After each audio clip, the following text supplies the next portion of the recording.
Dasya Gyananjana Shalakaya Chakshurum Militam Jena Tasmai Sri Gurave Namaha. Namo Bhakti Vinod Thakur Sachidananda Namane Gaura Shakti Surupaya Rupanuga Parayate. Today is the disappearance day of Srila Bhakti Vinod Thakur. And today we're going to be talking about the life and more specifically about the teachings of Bhakti Vinod Thakur. Because on the appearance and disappearance days of these great acharyas, we can enter more deeply into the understanding of what they brought, what they were teaching, and even more so or more beneficial, we can get their mercy. So today I want to try to help all of us go more deeply in understanding the significance of Bhakti Vinod Thakur and also our relationship. What is our relationship with him?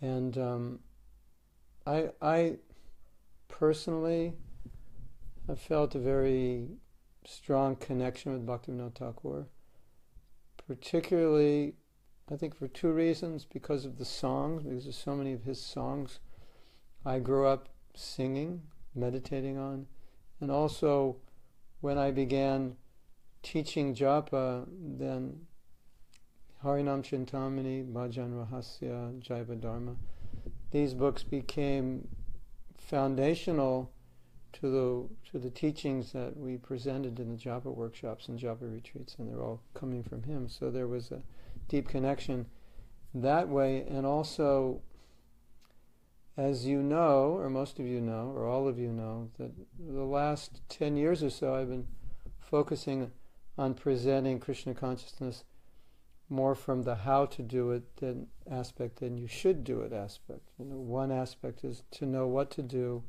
and then another aspect is to know how to do it. So I've been focusing on the how. And in Bhakti Vinod Thakur's teachings, he, especially in regards to japa and also the practice of Raganuga Bhakti and other things, he talks a lot about the hows. He gets into the details, nitty-gritty. And so I felt a kinship with him in that sense, because that's what I was trying to do, to, you could say, make things more systematic and isolate problems in our practices or problems in our thinking. And that's exactly what he did. So when I studied his works, it fit right in with what I was doing. So I also felt a kinship that way. And then the style of his writing, much of his writing was written to the intellectuals of his day and written in their language. And it was written in a very broad way, like you could say, an interreligious way, to accommodate different religious views, to gradually bring people into the understanding of Vaishnavism as something substantial and intellectually, how should we say, acceptable, as people didn't believe that before. So that was also something which attracted me. And there's a story that Gurudas tells that he was very attracted to the teachings of Bhakti Vinod Thakur. He was actually more attracted to them than he was to reading Prabhupada's books. And of course, that he couldn't say to Prabhupada, I like Bhakti Vinod Thakur's books better than yours, because he should like Prabhupada's books better. And so, but that was just his experience. He was attracted to those books. And on one morning walk, he said, Srila Prabhupada, Bhakti Vinod Thakur is my second favorite author. And Prabhupada said, you're second? Prabhupada often, he knew Krishna gave him the Shakti to know what was on our mind and what was in our heart. And so Prabhupada said, he's your second. And then Prabhupada said, if I could just be a fraction of Bhakti Vinod Thakur, I would consider myself successful. So Prabhupada, what he also meant, or what he meant by what he said, was not that he's your second. I doubt what you're saying is true, but I am nothing compared to him. So how could I be your favorite author when he's so much greater than I am. So Prabhupada took a very humble position in relation to Bhakti Vinod Thakur. So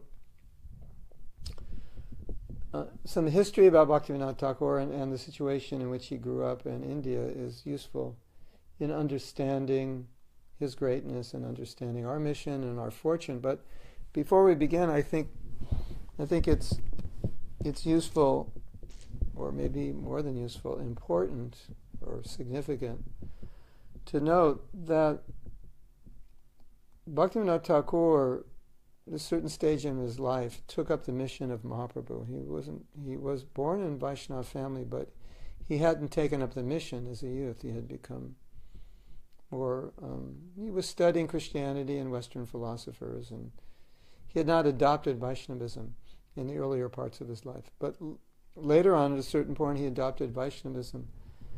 And at that point, he had prayed to Krishna to send a son who could help him. And that was, of course, Srila Bhakti Siddhanta Saraswati Thakur, who continued his mission. And then, as we know, Srila Prabhupada continued the mission of Srila Bhakti Siddhanta.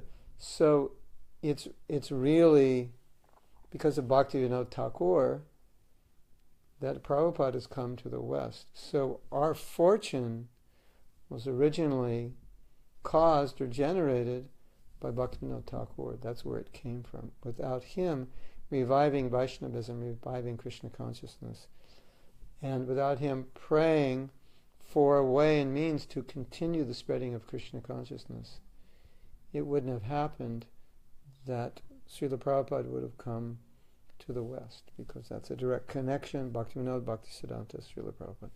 So we should appreciate Bhakti Vinod Thakur by appreciating the fact that we're Vaishnavas. It's because of him. And also, if you've ever been to any japa workshops, japa retreats, especially those of Satchidananda Swami, they rely heavily on the teachings of Bhakti Vinod Thakur. So, and of course his songs are sung all over ISKCON. So Bhakti Vinod Thakur is very intimately connected with ISKCON, and also Prabhupada quotes extensively in his purports, especially Chaitanya Charitamrita. Or we can say even when he's quoting the purports of Bhakti Siddhanta was actually first initiated by Bhakti Vinod Thakur. I don't know if you know that, but in any case, he was disciple. He was following his father. He took the mission, so he's also representing his father. So I think that's a good place to start. Now,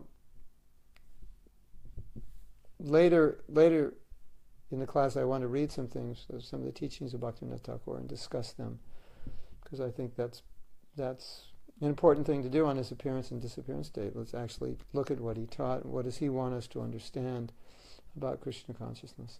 So, Bhakti Vinod Thakur comes from a family of Vaishnavas, and I think was his grandfather, Krishnananda, who was in a lineage of Nityananda Prabhu. And his parents were wealthy landholders.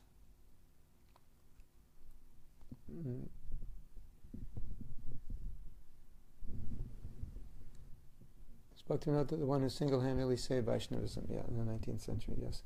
So his family later went through some hardships. There was a cholera epidemic, and he lost his father and many of his brothers, and he had to assume responsibilities for his family at a young age.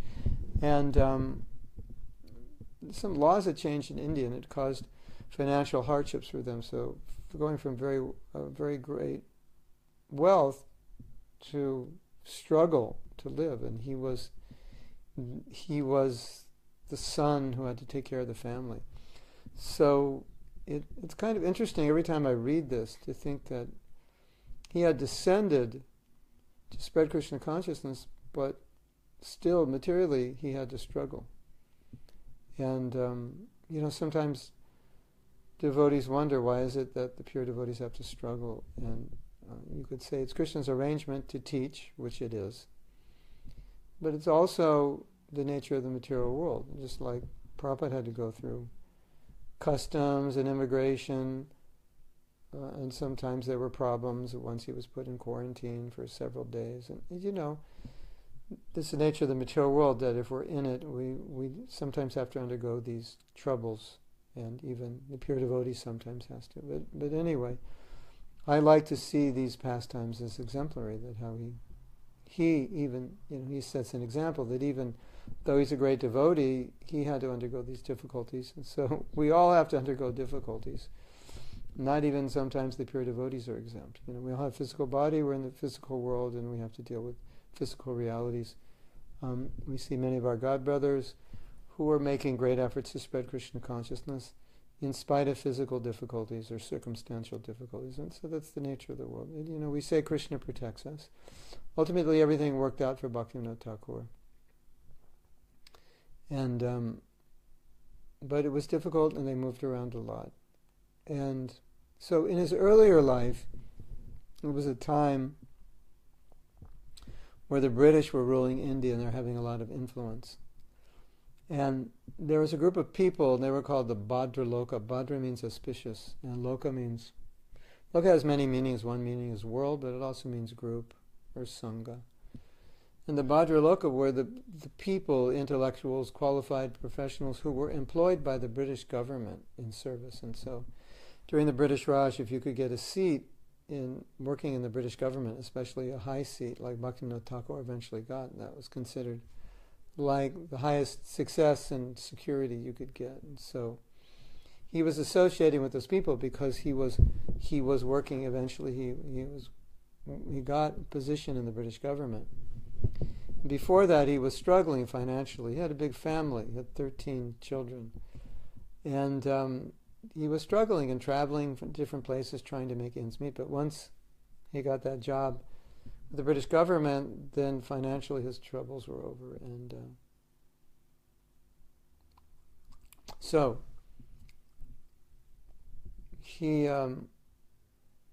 was associated with this group, and they were being influenced by the British. And of course the British were bringing in all the Western values. And India, at that time, it was very traditional. It's said that traditional education was Gurukul education, and India, before the British, had hundreds of thousands, I think, hundreds of thousands of Gurukuls. And India was very prosperous, and there was not poverty in the villages, and not a lot of the problems that came with the British. I mean, they solved some problems, but in the wake there were more problems, and they had destroyed some of the cultural traditions or beliefs. And so you could imagine living at that time where the British are coming and they're saying, you're backwards, look at this problem, look at that problem, we don't have these problems in the West. You need Western values, you need Western religion, you need Western culture. So what was happening with this group, Bhadra Loka, they were kind of, as you could imagine, they were caught in the middle, appreciating the Western values, but appreciating their own culture. And so they're trying to make sense of it. And because they wanted to maintain their spiritual and cultural values, but they understood some of the limitations and some of the of their culture, at least in terms of material development, as it appeared, and they did appreciate some of the Western values the British brought, and so they were trying to reconcile it. And unfortunately, in the reconciliation of it, they came up with many, many impersonal conclusions about spirituality. And Vivekananda, who was one of the leading followers of Ramakrishna, of the Ramakrishna mission, it was a big, very popular movement in Bengal at the time of Bhaktisiddhanta, and impersonal. And Vivekananda went to the West, so he was one of the main leaders of this Bhadra Loka. And so Bhakti Vinod Thakur was focused, one of his focuses was on preaching to this Bhadra Loka, to intellectuals. And this was later on in his life, because earlier in his life, he was actually one of them. He was an intellectual who was studying the Western philosophers, and he was not studying Vaishnavism. And there was a lot of doubt in his mind and his contemporaries' mind about the validity of Vaishnavism. And so they were studying Hinduism, they were studying Christianity, they were studying a lot of the modern philosophers.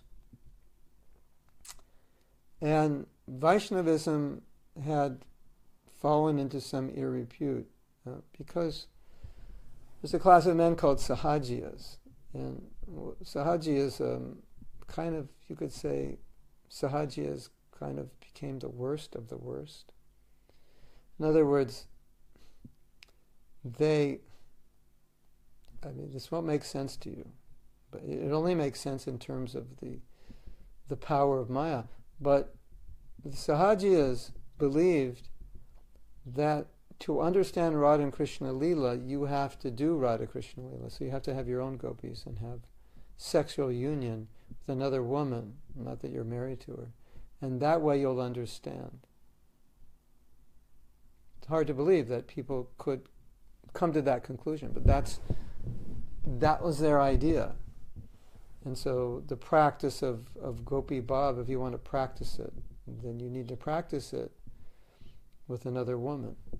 As Krishna had his gopis, you have yours. 1, 2, 3, whatever. And some of them even dressed up as gopis. So it was obviously bringing the highest spiritual teachings to the lowest platform you could possibly bring them. And at that time, Vaishnavism, it was not accepted by intellectuals as something intellectually valuable. And also at that time, people had become more absorbed in worship of demigods. And that had, even at the time of Mahaprabhu, demigod worship is always very powerful in India and very pervasive. So that was there, and even you see this today, that in Vaishnavism, a lot of elderly women take to it. So if there's a lot of elderly women taking to a spiritual path, then people may tend to think that's what it's for. It's for elderly women, and therefore it's not an intellectual process. Elderly women and their grandchildren. It's like rituals and puja and kirtan. That's it's not intellectual. That was the idea. So that was the atmosphere Bhakti Vinod Thakur came in. That Vaishnavism had fallen into some level of ill repute and misunderstanding. So he gradually became interested in Vaishnavism after he studied all these other philosophies, and previously he was doubting it. Didn't like this Bhadraloka would look at Bhagavatam and Chaitanya Charitamrita and things of that nature. Shastra just kind of looked down on it or not accept it seriously.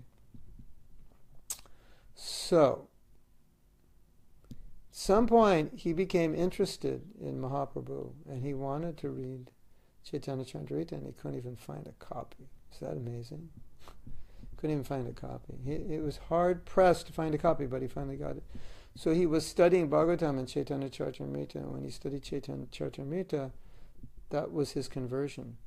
So it was like a self-conversion. He became converted to Vaishnavism, and it is said that before that, his Leela was that he was very westernized, very Christianized, and also eating meat and living. So then, naturally the question is, how could he do that if he's a liberated soul? And the natural answer is, liberated souls can do anything. And, generally we say that he did that to show the example that even though you're sinful and degraded, you can become a Vaishnava. And although meat eating is bad, it's not as bad as Vaishnava aparad. It's only a sinful activity, and sinful activities are destroyed by chanting the holy name. Holy name is more powerful than any sin. So he showed that in his life, that he made a shift. He decided to become, through the reading of Bhagavatam and Chaitanya Charitamrita, he decided to become a devotee. And not only did he decide to become a devotee, he decided at that point in his life he's going to introduce Krishna consciousness to the Bhadraloka, to the intellectuals.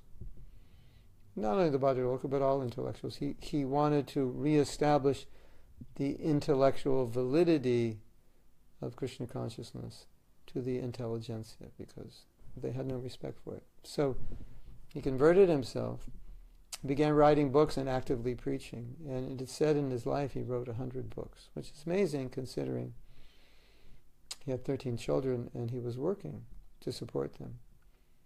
Up to the age of, I think about 60, 55 or 60 he worked, and then he retired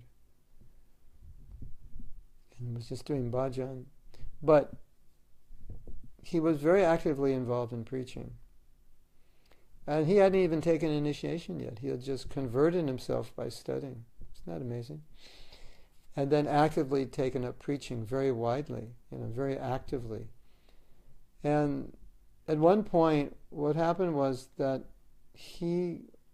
some Vaishnava said, "How can you preach Vaishnavism? You're not even initiated. This is like a paradox. It's like cheating. You're preaching Vaishnavism and you're not even initiated Vaishnava."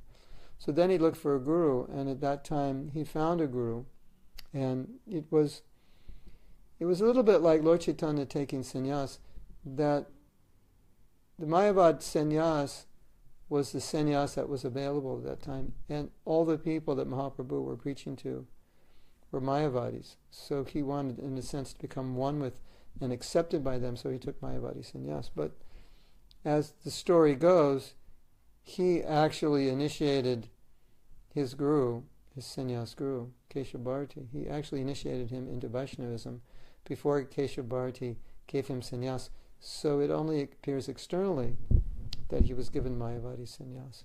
That's another story. But he did it to fit within the social custom. That was the sannyas that was given at that time. So now Bhakti Vinod Thakur did something similar, that he accepted initiation from a caste Goswami. His name was Vipin Bihari Goswami. So he came in hereditary lineage, and our lineage is not hereditary. Our lineage of guru and disciple is not even diksha. Diksha could be hereditary in the sense of diksha guru to disciple, diksha guru to disciple. The chain goes down, but that's a kind of hereditary. But what's being considered here is hereditary, being born in a family. So automatically you become, quote unquote, qualified because you're born in a particular family. So he accepted it from what we call a caste Goswami and hereditary Goswami. He accepted initiation. And then you might question why, and my understanding is that's what was available. And Bipin Bihari still was a Vaishnava, so that he could get Vaishnava initiation, be accepted as a Vaishnava, and his preaching would be accepted. So that's the idea. So even his son, Bhaktisiddhanta Saraswati Thakur, had disagreements with Bipin Bihari Goswami, and sometimes he wouldn't pay obeisances to him, and even speak ill of him, because he didn't accept him as a Paka full-on Vaishnava, but Gaudi Vaishnava. But Bhaktivinoda Thakur accepted him as his guru, respected him. But Bhaktivinoda Thakur, his real guru was Jagannath Das Babaji. That's where he really took shelter. So that was his real guru. His Siksha guru was his closest relationship. But officially he was initiated. So then he magnified his preaching, not only preaching to intellectuals, but he established a Namhata program, and then that Namhata program, it was going out to all the villages of India. So what was happening is that Vaishnavism was again becoming revived. And what's interesting about this is that Vaishnavism previous to this, it was really only preached to people who were already devotees. That's nobody was preaching to those who weren't devotees. What to speak of preaching to people in outside of India. But so that was something different that Bhaktivinoda Thakur was doing. He was preaching to people who weren't Vaishnavas. So that was something new, which of course opened up Vaishnavism for so many people. So Namhata going out into the villages. Some people already were Vaishnavas, some weren't, and he's going out into villages in like a massive way.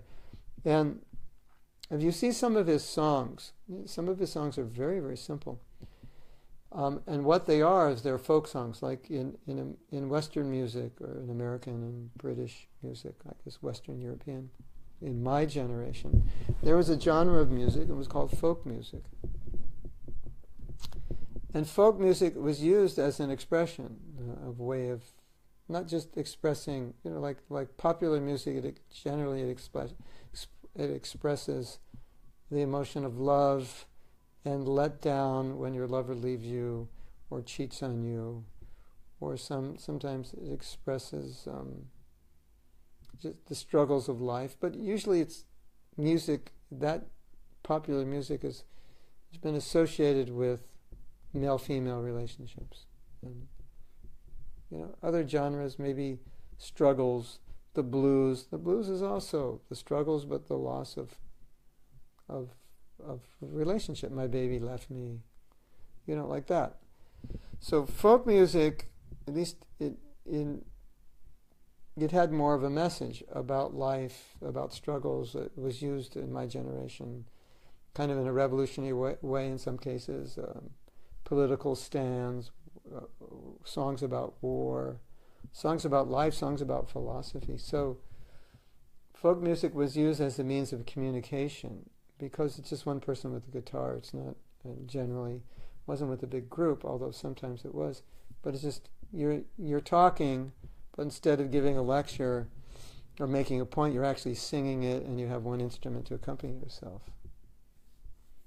So that's kind of at least my take on much of it. I'm sure, and not entirely. There were love songs, but there were messages, there were philosophical points to be made. There were protest songs like that. So if you look at Bhakti Vinod Thakur's songs, his songs are considered folk songs, and they're very, very simple. Wake up, sleeping souls, wake up, you're sitting on the lap of Maya. And the interesting thing about these songs is that these songs would be sung on Harinam. So you go out on Harinam and you'd sing. Wake up, everybody. Wake up. It's time to wake up. Go on Harinam at 5 a.m. Jiv Jago. Go to Chandra Bola. Wake up, Lord Chaitanya's calling. So there was one song they would sing on Harinam, I think even Gaudiya Mata may have sung it. Radha Krishna Bol Bol Bolo Re Sobai. Chant Radha Krishna. The only alms we beg is that you chant the holy names. Take these names, they'll free you from the clutches of Maya. So they'd go out and chant, and they'd sing like these folk songs, which are songs with messages to arouse people. Isn't that interesting? Because it's in Bengali, we're singing it, we kind of don't exactly know what we're singing. But if you're Bengali, it's in your language, and you're being asked to chant. That's what the song is saying. Chant. That's all we're asking you, is just chant. It's the only alms we beg. So I'll tell you a funny story just as a side point. I was in Austin, Texas, 1975, maybe 74, 75. We had a preaching center there. And I made a recording of kartals, mridanga, and tambura. And I would play this recording through a speaker so I'd have a backdrop to my music. Because I was solo. It was just me and harmonium. So I had harmonium. And then we had the kartals, mridanga, tambura, and I could do kirtan. And I would often do kirtan, and the devotees would distribute books. And then, because I'm a bit spontaneous and also a musician, and I can sometimes spontaneously write songs, I started, after the kirtan, I just started playing a song, and the song went like this. Look, look, look at this transcendental book. And then, I can't remember the rest of it, but it went on describing how this book would change you. And so there was a devotee distributing books while I was singing the song. And I was noticing that people would listen to the song and they'd actually stop. Isn't that interesting? Maybe we should create bands that describe Prabhupada's books for people and go, look, look, look at this transcendental book. It'll take you off the hook. It'll give you bliss and love. It'll make your life amazing. Just look. They were singing something like that. Hey, Gopi Jivana, you can tell Lucy to create a song. Take it out on Sankirtan and see if people stop. Well, in this case, people were stopping. They say, look at this transcendental book. They're hearing this song and devotees approaching them. New kind of Sankirtan. And the devotees said, when you sang that song, I distribute more books. People were actually stopping looking at the book. So Bhakti Vinod Thakur's songs were a little bit like that. They were geared, they were very simple songs geared to simple people. So he, on one hand, was preaching to the intellectuals, the Bhadraloka, and establishing the philosophical value, validity amongst intellectuals, philosophers, academics, and so forth. And then also going out to the people in general with his simple songs. Radha Krishna Bobo, Bolo Re Sabha, you're floating the waves of Maya. I've come with the medicine, the holy name. Take this medicine. It'll cure the disease of material existence. So very, very simple. So that way he established this Namhata and spread Krishna consciousness widely, and then wisely understanding that if there's no one to continue his mission, then his mission is not going to succeed. So he prayed, Krishna, please send someone. And he had, as I said, he had 13 children. But when Srila Bhakti Siddhanta Saraswati Thakur was born, the umbilical cord was around him like a Brahman thread, and it said there was actually an impression in his body from it. Anyway, his birth was auspicious. He had memorized Bhagavad Gita by the age of 9, some say 7, 9, or some say 9.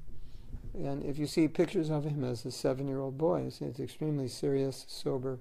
So Bhaktivinoda Thakur understood, here's the person that's going to continue the mission. He understood, and he called him a Ray of Vishnu, that Krishna had sent a Ray of Vishnu to help me. So gradually, Srila Bhakti Siddhanta helped his father in one of his main missions, which was publishing books. So he became an editor, and Bhaktivinoda Thakur, as I said, wrote 100 books. So, and many publications and articles. He had a magazine called Sajjana Toshini, which means the pleasure of the Vaishnava. So he's constantly writing. And we learned that he would work in the day, he'd finish his work, and half the time everyone else would finish, and he'd come home, and at night he'd sleep a few hours and he'd write all night, and then at the end of the night he'd kind of doze, chant his rounds. And so basically he was living on another dimension, spiritual dimension, where he didn't have to sleep or eat much, and he could utilize his time for writing and preaching. So that's how he was able to write 100 books, which is amazing for anyone who's trying to write even one book. We know how difficult that is. So his son helped him, and gradually he turned his mission over to his son. And it was Srila Bhaktivinoda Thakur's desire that Krishna consciousness be spread around the world. That seed of desire was placed in the heart of Srila Bhakti Siddhanta, and he placed it in Srila Prabhupada's heart. And Prabhupada once said, I'm whipping you to distribute books, and I'm whipped by my guru, I'm whipping you, and you will whip others. So it's kind of like this seed gets planted. The seed of the desire of a pure devotee gets planted in the disciple, and then the disciple plants it in the disciple. So Bhaktivinoda's intense desire to spread Krishna consciousness was not a desire only for Krishna consciousness in India, but was a desire all over the world. And he planted that desire in Srila Bhakti Siddhanta's heart. He had sent some of his books to the Transcendentalist Emerson, and who else was that? Emerson Thoreau. And he got his book into the library in McGill University, and I think also somewhere else in Canada. And so that was his meditation, but physically he couldn't do it, and physically Srila Bhakti Siddhanta couldn't do it, and he tried to do it through his disciples. So the seed was in his heart, and then the seed was planted in Bhakti Siddhanta's heart, and he planted it very deeply in Prabhupada's heart, and Prabhupada's heart was very fertile. So Prabhupada's coming to the West was Bhaktivinoda Thakur's desire, and that's why he said, in the beginning, we're eternally indebted to him, because it's because of him that we're Vaishnavas, because if it wasn't for him, Prabhupada wouldn't have come.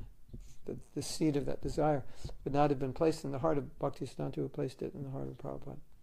So Bhakti Vinod Thakur understood that Srila Bhaktisiddhanta would do this mission, and he was able to foresee a vision, at least he had an understanding, that Mayapur would be the center, and that people from all around, that one day people from all around the world would come and do kirtan together in Mayapur. Of course, that's already happened. He had mentioned the Russians would come, and the Russians came in 1987, I believe. And so you could say it was a fulfillment of a prophecy or a fulfillment of a vision that Krishna had inspired him to see, that Krishna consciousness would spread around the world. And he saw a great temple. He had a vision of a great temple being built. So this is all transcendental. It's all a transcendental arrangement in Prabhupada. In a lecture when he was celebrating the disappearance of Srila Bhakti Siddhanta, he mentioned that this was all arranged, unknown to us. This was already arranged by our gurus. It's transcendental. So, Srila Bhakti Vinod Thakur ki jai. Now, I think we still have 20 minutes or so. I think it'd be nice to discuss some of his teachings. To discuss his life in detail would take hours and hours, and that was just a general idea of his glories. His main glory was his effectiveness in spreading Krishna consciousness and the value of his books. So, with your permission, I'd like to discuss some of his teachings.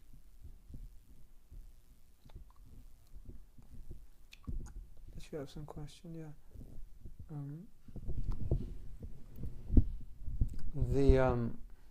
Actually, this idea of singing a song about somebody taking a book, I never pursued that idea, but it actually worked. So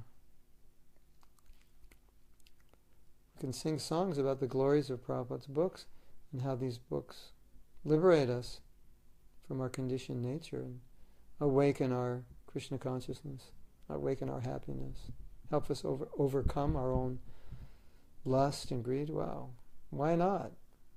Just go out in Harinam, sing a song, see what happens. Of course, people were walking. They were walking within a few feet of where I was sitting and singing, and I had a loudspeaker. They could hear it. It was clear. Yeah. Hey, you. Check it out. You could be looking at someone, say, hey you, take a look at this transcendental book. It will change your life. It's the knife to cut the ropes of Maya. Who knows? It's worth a try. It's out there. It's now out there on Facebook for anyone to try. Inspired by the songs of Bhakti Vinod Thakur, who was basically saying, hey you, chant. Hey you, get out of Maya. So, we can follow in the footsteps. We can go out in Harinam, be revolutionary, and sing Radha Krishna Bol Bol in English. Hey you, you're swimming on the waves of illusion. You're being pulled left and right. I have the medicine. This is a disease of lust. I have the medicine. It's the holy name. Take it. Who knows? We can try it. As they say, it's good enough for him. It's good enough for me. Okay. There's some quotes I'm going to read, and these quotes are going to come up on WhatsApp. So if you're not on the WhatsApp group, you can go to my website, mahatmadas.com, and you can sign up for it. And of course, you have to have a WhatsApp account, which you can easily get if you don't have. And then you'll get these quotes. I don't know how often they come out. Daily, every other day, every few days. And we've just put out some audio quotes. But the quotes that I'm going to read today are coming out, or most of them are coming out on the WhatsApp. So if you're on the WhatsApp group, you're going to get them. So, this first quote, it's amazing. It's beautiful, it's poetic, and it's deep, and it's foundationally, essentially Krishna conscious at its best. Everything is yours. I am merely a servant, certain that you will deliver me. I have chosen your lotus feet as my only shelter. I no longer belong to myself. So when I read this, I read the last line. I no longer belong to myself. And I thought, this is Krishna consciousness. I no longer belong to myself. Now, that's kind of the definition of a slave. I no longer belong to myself. But, if you listen to love songs, basically many love songs, they're saying, I don't belong to me, I belong to you, because I'm so enamored by you. When I met you, I kind of lost my sense of self and it just gave everything to you. And as I've often said, love, the symptom of love is surrender, or surrender is synonymous with love. When there's love, you give yourself. So, from a philosophical perspective, what Bhakti Vinod Thakur is saying is that conditioned life means I am completely absorbed in satisfying my senses. That's what I think about all the time. That's my major concern, how one of my 5 senses, or also in my mind, can be gratified. That's what I think about all the time. That's why I get up in the morning, somehow or other, to gratify myself. It might be a higher sense. I get gratified by serving, by helping others. But in material conditioned life, there's always this connection with some kind of personal gratification I'm getting emotionally or intellectually, mentally or sensually. And Krishna consciousness means the devotee, well, this is the pure devotee, he is only absorbed in satisfying Krishna's senses. He thinks about Krishna's sense gratification, doesn't think about his own sense gratification. Isn't that an interesting concept? We should be thinking 24 hours a day about Krishna's sense gratification. How can I satisfy Krishna's senses? What a meditation. So, when Bhakti Vinod Thakur is saying, what is he saying? I no longer belong to myself. That's what he's saying. I exist for your sense gratification. I don't exist for my sense gratification. Isn't that a nice thought? You can maybe write that down, put that on your wall. I do not exist for my sense gratification. I exist for Krishna's sense gratification. And that's the definition of pure bhakti. Totally absorbed and satisfying the senses of Krishna. What will make Krishna happy? Our philosophy, let's go back a little bit. Let's get a little philosophical here because it'll help us explain this. And the philosophy that I'm explaining now is elaborately explained by Bhakti Vinod Thakur in various books. And so what Bhakti Vinod Thakur explains is that as jiva souls, we're tatasta. Tatasta means we're marginal. And what marginal means is we have independence. It means we can choose Krishna or we can choose Maya.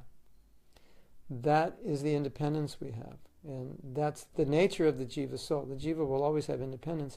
And the independence is what he uses to love Krishna, but it's also what he uses not to love Krishna, because he can use it either way. So, the independence is eternally there. And devotees say, well, if I was in the spiritual world, how could I fall down? Because there's no Maya there. That's true. Maya does not exist in the spiritual world, and it's not Maya that pulled you down. You met Maya after you came down. What pulled you down was your independence. That's, I think, sometimes devotees misunderstand. It's not that Maya's there in the spiritual world canvassing. Hello, everyone. You want to come check it out down here? I mean, down here, you don't have to serve Krishna. And you can do what you want, but if you stay up here, you're always going to be subordinate. And it's not like, there's billboards all around the spiritual world, take a tour of Maya's kingdom. If you don't like it, you can come back. It's not like that. What it is that Maya does not exist there. That only what exists there is, for us as jiva soul, what exists is the potential to misuse independence. So, as we know, our pure consciousness is to love Krishna. That's what it is. That's our nature. All of us, our nature in its pure state is to love Krishna. And what we're experiencing now is just, it's a covering of that state. It's an illusory dream. It's not real. It has nothing to do with us. Guru Nishta, you're 36-year-old Indian. It has nothing to do with you. That's not who you are. That's trying to live in Sydney, Australia. It's nothing to do with you, or Davina, or Atreya, you're young women, American, British. It's not who you are. Or Gopi Jivana, he's South African male.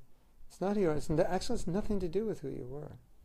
You have an eternal relation with Krishna in a particular rasa, a particular service, and it's all there. It's just waiting. It's got covered. It's got forgotten. It's like, you ever find something in a closet? You go, oh my God, I forgot I had this. I haven't. It's nice when it's money, right? You ever find money in an old jacket? I once found money in an old jacket. Nice surprise. I go, yeah, I left it there like 6 years ago. It's like $100. And so Krishna consciousness is like finding something you forgot you had. So when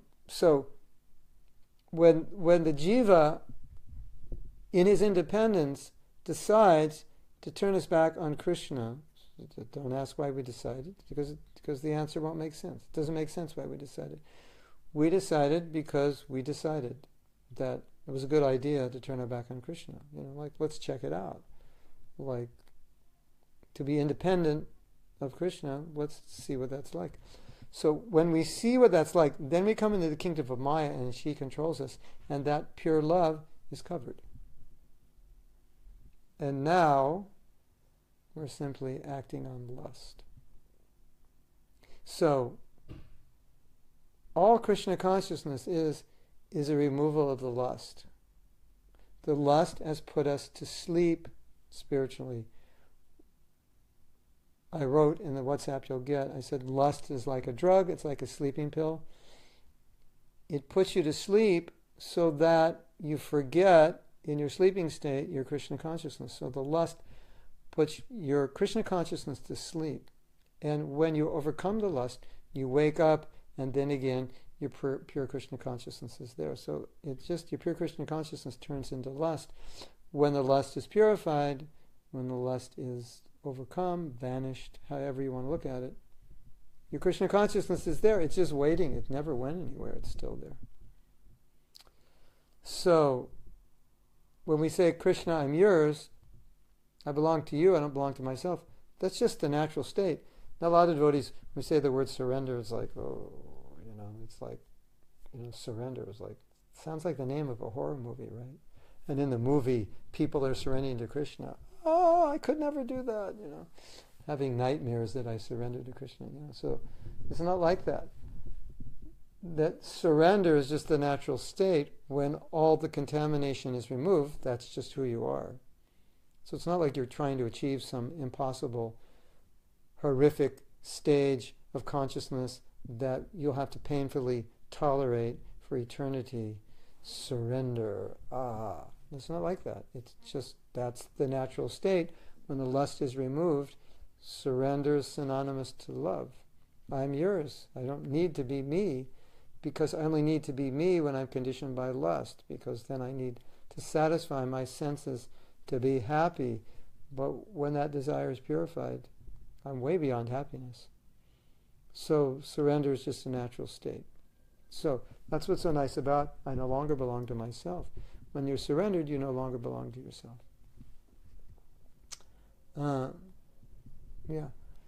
So a question here, Guru Nishna is asking that probably we've all thought of, and many people think of, why did Krishna allow us the thought?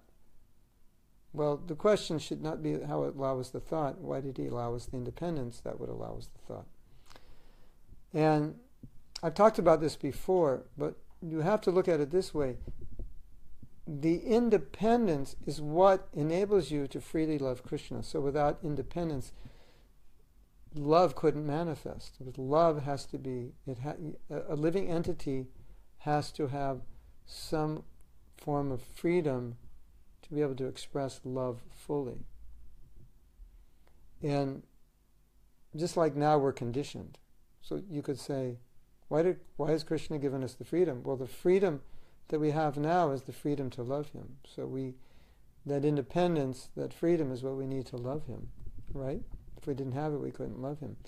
But the real answer to the question, the essential answer is, as I said before, the nature of the jiva is tatasta.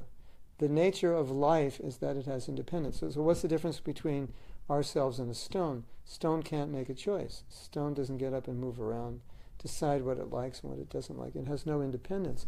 So the nature of the living being, living force, Atma, is tatasta. It has choice. It has independence.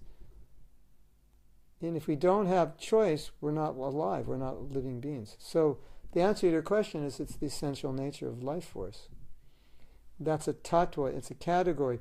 We're in a tattva called tatasta. That's who we are. That's the nature of us. And that nature is necessary for us to love Krishna. Unfortunately, we can misuse it. But just like anything which is good can be misused, right? So just like computers are good, iPads are good, phones are good, and they can be misused.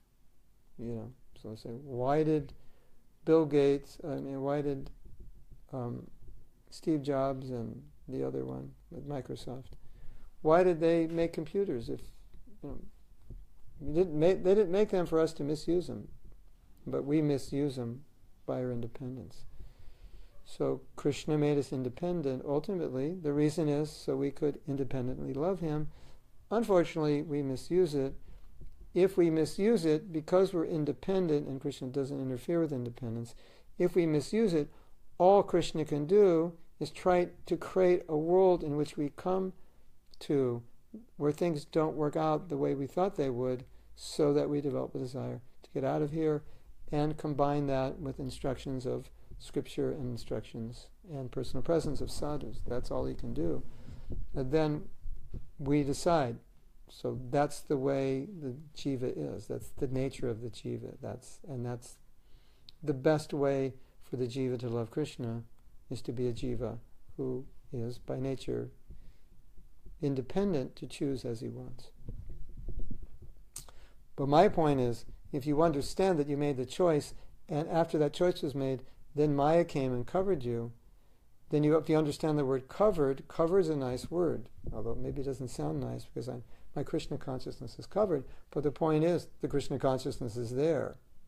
So it's not like you have to get it from somewhere. I don't have it. It's not eternally within my heart. Nitya Siddha Krishna Prema Saruka Bhunoy Shavanadi Sudachite Koraya Udoy. Krishna consciousness is in. It comes out, and really what's being said is that you just purify what's covering it. So the visual is, my Krishna consciousness is covered, it's there within me, and all I'm trying to do is uncover it. And as I uncover it, there it is. It's there right now. And all we're doing, by Shravanadi, Sudha, Chite, Shravanadi, hearing, etc., Shuddha, purification, Chite, the consciousness. Purification of consciousness, Koraya Udoy, is awakened. So it's like Krishna consciousness is sleeping. Hearing and chanting is awakening up. It's there. So that's a positive thought, isn't it? But it's just there. It's natural. That's our nature. We're Krishna conscious. It's just the process awakens it. If you think, I can't be Krishna conscious, that really doesn't make sense. You are. That's your nature. How could you not be who you already are? I could never be Krishna conscious. No, that's who you are. So how could you never be who you are? You look at people. It's such a blissful thought to just see people on the street, people you don't know, and think they're all devotees. By nature, they're devotees. Now this guy's drinking and smoking. He's falling over drunk on the sidewalk. But in a purified state, he's a pure devotee. That's his nature. Potentially, he could be the next guru. He could purify himself and become a guru and spread Krishna consciousness. Is it actually possible? Isn't that an interesting thought? Hare Krishna. Yeah, it is interesting. Very interesting. So here's a nice one on marriage. Gopi Jivana says it. When you distribute books, you kind of see everyone as a potential devotee, and you can also see them, their divine qualities in a potential form. Or I like, when I was on book distribution, a lot of times I would see people as a reflection of Krishna. Like, People are attractive, they're beautiful, they're animated, they're humorous, they're intelligent. And so in my interactions, when I'd see all these qualities, I'd think, oh yeah, this is all coming from Krishna. So I was actually seeing Krishna within them. It's very easy to see Krishna within people when you see people's any qualities they have, or even if it's just physical beauty. That beauty is coming from Krishna. You can imagine how beautiful Krishna is. Or you see somebody's intelligent, or a great artist, musician, writer, and so forth. And you see, wow, you got just imagine what kind of musician Krishna is, or how beautiful Krishna is. Or, I think Shakespeare is good. What about Krishna? Shakespeare is the spark of Krishna's Shakti. So that way you can see Krishna also. Now this one's about marriage, and it's a very good quote, and I'd like to read it, and we're going to have to end class with this. All right, another question. We have to go before we read this quote. Why doesn't Krishna stop us? He tries, but we won't listen. When we're leaving, why doesn't he stop us? Why doesn't he have like a net when we jump off and say, here's another chance. You can still change your mind. As far as my understanding goes, when you're determined to fall into Maya, God can't even stop you. So, my understanding is Krishna can't stop us. And he tried, but he can't. Bhaktivedanta Swami quotes a story, and I don't know where he gets it, and I have to ask him, that when we're leaving, maybe some of you know this, or have some reference, when we're leaving, Krishna is trying to convince us don't go, and we're not listening.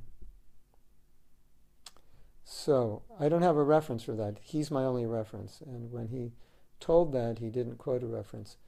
So we're going to have to find out, or maybe some of you know. But if that's true, then it also substantiates what I'm saying, that when your mind's made up, even God can't change it. But Bhagavatam says, when your mind is made up, God can't change it. Matirna Krishna Paratasvatova. When you don't want to be Krishna conscious, nobody can change it. So that's my understanding, that when that desire hit a certain threshold, Krishna couldn't change our mind, so we came here. And Krishna knows, at that point, the only thing that can change our mind is coming here and experiencing what it's really like. Now, sometimes I joke and I say, well, look if Krishna just had a video screen and said, okay, I know you want to come to the material world, but here are some previews of what it's going to be like. And then, people working hard, digging ditches, working on roads in the snow, and some man being chewed out heavily by his wife, or some woman finding out that her husband's cheating on her, or being fired from their job, or a company going bankrupt, or a young child dying or almost dying of a threatening disease. If we saw all these things, then we would say, oh, Krishna, why didn't you show me that? If I would have known it's like this, there's no way I would have come here. Are you kidding? This? I would have never left you for this. But somehow or other, we're here. So that means that when we're determined to enjoy, that's it. Now, something funny, I don't know if you're aware of this, but a lot of married couples, they go through difficult times. It's not easy. I don't want to say marriage is difficult. It's not difficult if you do it right. As nothing's difficult if you do it right. Like I had to record, for the first time in my life, I had to record and engineer and mix an album. So for me it was difficult because I don't know well how to do that. But for someone else, it's not difficult. So Grihastha life is not difficult if you know how to do it. But it is difficult if you don't know how to do it. Right? So, forgot my point. What was my point about the... oh yeah. So, if Krishna is showing us, I remember my point. So, sometimes when someone's getting married, you might say, married life is difficult for a lot of people. A lot of people go through a lot of challenges and difficulties and trying circumstances, not always easy, and doesn't always work out, and this and that. And it's very common for couples to say, yeah, I know, but we're different. Of course, every couple before them that had trouble also said, we're different. So, but my point is that sometimes when you get an idea in your mind, it's like nobody can convince you it's any other way than the way you think it is. And the only way you'll ever realize it's another way is to experience it, that it's not the way you thought it was. So it's a bit like that. You know, even Krishna, when we get our mind set up, even Krishna can't convince us. That's just the way it is. So, you know, I think, Krishna, why didn't you pull out the video screen? You know, like you have power, you could just go like this and the video screen could be there and you could show us what it's going to be like. But I think Krishna knows even if he showed us, we'd say, nah, I'll do it better. I'll be pious and I'll have a good family and I won't have to suffer, and I'll do it differently. Yeah, so that's the problem. Okay, let me read this quote because I have to get ready. We're doing a forgiveness workshop in 2 hours in Amsterdam. And it's going to take us about 45 minutes to get there. So we're going to get ready soon. But I'd like to read this quote, Bhakti Vinod Thakur, just so we can see how he's thinking about marriage and how he's instructing us, because I think this is really the essence of what Krishna conscious marriage is. And we need to hear this, and maybe it's difficult for some of us to hear. Maybe difficult to accept. Exactly. Maybe we think, well, that was, 150 years ago, things have changed. But things have changed. But the problem is they've changed. They didn't get better. So when we say things have changed, doesn't mean it's better. It just means it changed. And the way Kali Yuga is going, generally when we say it's changed, means it's worse. So let's read it. Marriage with a view to peaceful and virtuous life and with a view to procreate servants of the Lord is a good institution for Vaishnava. Spiritual cultivation is the main object of life. Do everything that helps it and abstain from everything that thwarts the cultivation of the spirit. So what he's saying is marriage is good if you do it right. Anything that you do which helps you in your Krishna consciousness is good. But you have to do it right, because if you don't do it right, it's going to backfire. So how is it right? Look at what he says. Marriage with a view to peaceful and virtual life. In other words, what's a peaceful and virtuous life? It's not going to be a life of sense gratification. I'm not getting married to enjoy the material world. I'm getting married to live a Krishna conscious life. So that's the first sentence. To get married to live a Krishna conscious life is good. And then the second sentence is that anything you do which helps you in Krishna consciousness is good. So if marriage helps you in Krishna consciousness, it's good. If you're getting married simply to enjoy, then it's entangling you. Then the very act of getting married is bringing you down, and it's not good. So that's the idea. Can we broadcast the workshop? Absolutely no, we can't, for 2 reasons. First reason is I don't know if we have internet. And second reason, primarily this workshop is going to be exercises. So it's just going to be me talking, introducing an exercise, devotees doing exercise for the next 10 or 15 minutes, me talking a little bit, them doing the exercise. So that kind of thing is not worth broadcasting. And if you want to learn about this workshop, the forgiveness workshop, it's going to go online soon. So everything we're doing and more will go online. And the online workshop has 80 pages of materials, and we only give out like 15, 20 pages of materials in the live workshop. So the online workshop's actually better. And it's on its way, almost ready, just now coming. Hare Krishna. So thank you all for listening. We're going to finish here. And tomorrow we're busy all day with a workshop and Sunday feast. If you want, I can try to broadcast the Sunday feast, which I'm not sure what time it is. I think it's at 3. Guru Nishta, you can ask Nirmal Chandra, and then we can broadcast the Sunday feast. So we can do something on Sunday. That'll be in the afternoon. And Thank you all for attending, and we will see you soon. Hare Krishna. Srila Prabhupada ki jai.